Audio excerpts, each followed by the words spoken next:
Erokamano kumedo keti Ramogi TV alipot mabeno wasomo kapoko dhiwi jod bura mag Azimio la Umoja One Kenya Alliance nuwuok kaka yor ng'anyo ne somo budget mosome od bura kod jatend migawo mar omenda Njuguna Dungu. Kata kamano Azimio se kod kweth Kenya Kwanza kagikoni wuok oko ka isomo budget en tim marach kata nyiso dok chien e weche mag demokrasia. There's no basis whatsoever for us to sit through that hopeless statement being made today by Mr. Njuguna Dungu.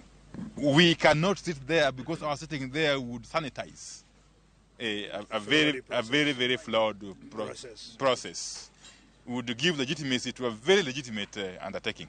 Je, investor ambaye ndiye anatulipa mshahara ndio upate ya kukata hiyo ushuru. Anasema msipoipunguza mkaeneza hivi watafunga virago vyao wataenda mainchi jirani. It is improper to mislead members of parliament, to mislead the media and to mislead the nation. And that is part of the issue we have with these whole procedures. Akina nani wanaleta vitu ambazo haziko. Unaweza argue logically na facts na useme hii budget ni mzuri ama si mzuri, lakini kutoka nje hiyo ni hooliganism, hiyo si leadership.